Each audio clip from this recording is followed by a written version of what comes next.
Good morning students. अभी तक आप लोगों ने पढ़ा कि किस प्रकार लखनवी नवाब खीरे को भली प्रकार धोकर चाकू से काटकर बड़े तरीके से तौलिए पर सजाते हैं। लखनऊ स्टेशन पर खीरा बेचने वाले खीरे के इस्तेमाल का तरीका जानते हैं।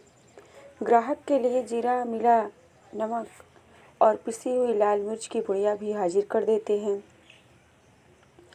लेखक कह रहे हैं कि लखनऊ स्टेशन पर जो खीरा बेचने वाले होते हैं वे खीरे का प्रयोग कैसे करते हैं, खीरे का इस्तेमाल कैसे करते हैं, इसके तौर तरीक़ों को अच्छी तरह से जानते हैं। और जब भी वे अपने ग्राहक को खीरा देते हैं साथ में जीरा, नमक और लाल मिर्च की पुड़िया दे देते हैं जो खीरे के स्वाद को बढ़ा देता है। नवाब साहब ने बहुत करीने से खीरे की फाकों पर जीरा, मिला नमक और लाल मिर्च की सुर्खी बुरक दी। उनकी प्रत्येक भाव भंगिमा और जबड़ों के स्पर्श से स्पष्ट था कि उस प्रक्रिया में उनका मुख खीरे के रसास्वादन की कल्पना से प्लावित हो रहा था।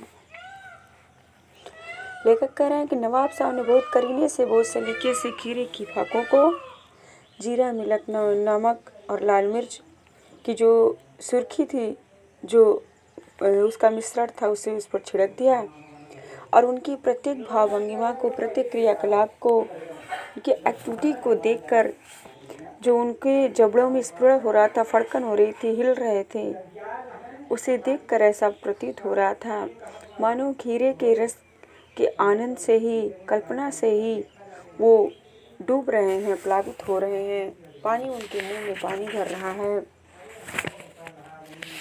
हम कनखियों से देखकर सोच रहे थे मियाँ रईस बनते हैं, लेकिन लोगों की नज़रों से बच सकने के ख्याल में अपनी असलियत पर उतर आए हैं। नवाब साहब ने फिर एक बार हमारी ओर देख लिया। वल्लाह शौक कीजिए, लखनऊ का बालम खीरा है। लेखक कह रहे हैं कि मैं अपने तिरछी दृष्टि से, तिरछी नज़रों से नवाब साहब को देख रहा था और सोच रहा था कि अपने आप को रईस ज़्यादा बताते हैं, रईस ज़्यादा शो कर रहे हैं, रईस ज़्यादा बन रहे हैं।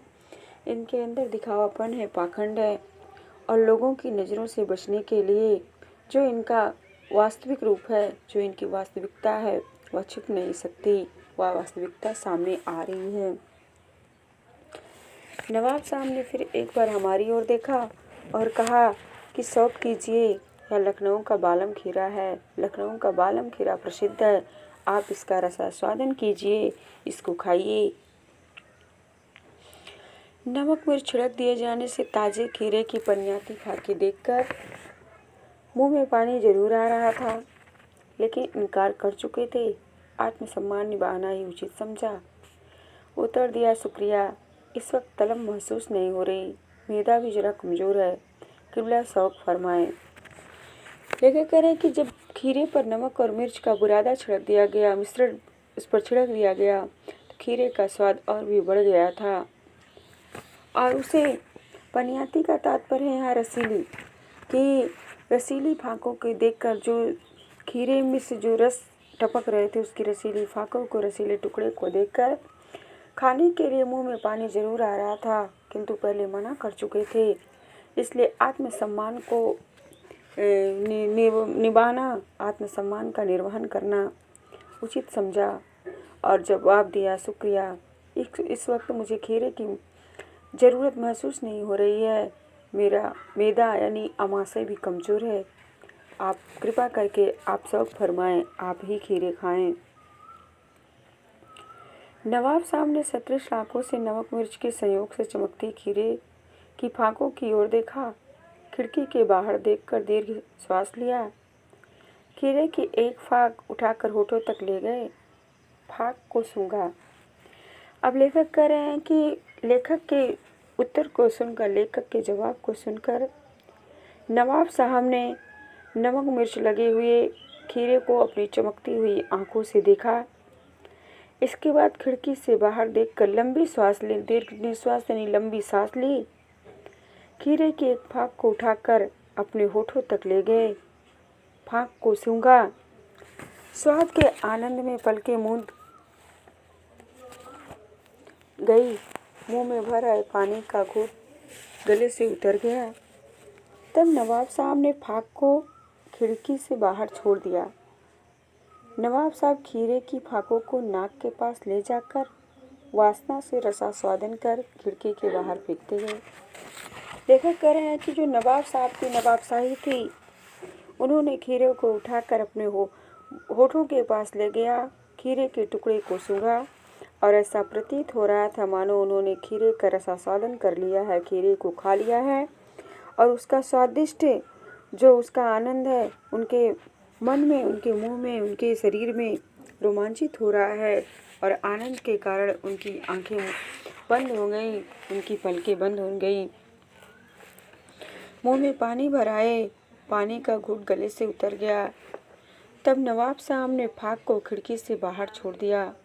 नवाब साहब खीरे की फाकों को नाक के पास ले जाकर वासना से रसास्वादन कर खिड़की से बाहर फेंकते गए। लेखक कह रहे हैं कि नवाब साहब ने उस खीरे को खाया नहीं, मात्र उस खीरे को अपने मुंह के पास ले जाते, उसे देखते और नाक के पास ले जाकर उसे सूंघते, लंबी सांस लेते और इसके बाद उसके आनंद की अनुभूति करते हुए खीरे के टुकड़े को खिड़की से बाहर फेंकते जाते। नवाब साहब ने खीरे की सब फाकों को खिड़की के बाहर फेंककर तौलिए से हाथ और होठ पोंछ लिए और गर्व से गुलाबी आंखों से हमारी ओर देख लिया, मानो कह रहे हूँ यह है खानदानी रईसों का तरीका। लेखक कहते हैं कि नवाब साहब ने प्रत्येक खीरे के टुकड़े को खिड़की से बाहर फेंक दिया। उसके पश्चात तौलिए से हाथ और होठ पोंछे और गर्व से स्वाभिमान के साथ गुलाबी आंखों से हमारी तरफ देखकर मानो हमें आभास दिलाया, एहसास कराया कि यह रईसजादों का, नवाबों का खानदानी तरीका है। नवाब साहब खीरे की तैयारी और इस्तेमाल से थक कर लेट गए। हमें तस्लीम में सिर खम कर लेना पड़ा। यह खानदानी तहजीब, नफासत और नजाकत। अब लेखक कह रहे हैं कि नवाब साहब जो खीरे की तैयारी, खीरे का प्रयोग कर रहे थे, खीरे को काटना, खीरे को धुलना और खीरे पर नमक मिर्च का बुरादा छिड़कना, यह सब करने में वह अत्यंत थके हुए लग रहे थे, इसलिए वह विश्राम करने के लिए लेट गए। हमें भी उनके सम्मान में, उनके इज्जत में सिर झुका लेना पड़ा। यह खानदानी तहजीब है, यह खानदानी शिष्टता है, सभ्यता है, तरीका है, स्वच्छता है या कोमलता है। लेखक इस बारे में विचार कर रहे थे, मंथन कर रहे थे, सोच रहे थे कि खानदानी तरीका कैसा होता है। हम गौर कर रहे थे खीरा इस्तेमाल करने के तरीके को, खीरे की सुगंध और स्वाद की कल्पना से संतुष्ट होने का सूक्ष्म, नफीस से एब्स्ट्रैक्ट तरीका जरूर कहा जा सकता है, परंतु क्या ऐसे तरीके से उदर की तृप्ति भी हो सकती है?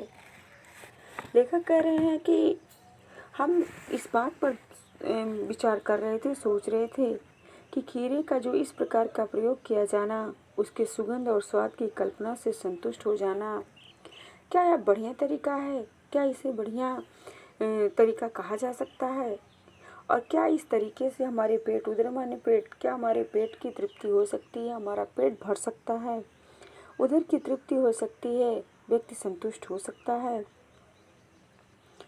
नवाब साहब की ओर से भरे पेट के ऊंचे डकार का शब्द सुनाई दिया और नवाब साहब ने हमारी ओर देखकर कह दिया, खीरा लजीज होता है, लेकिन होता है शकील, नामुराद, मैदे पर बोझ डालता है।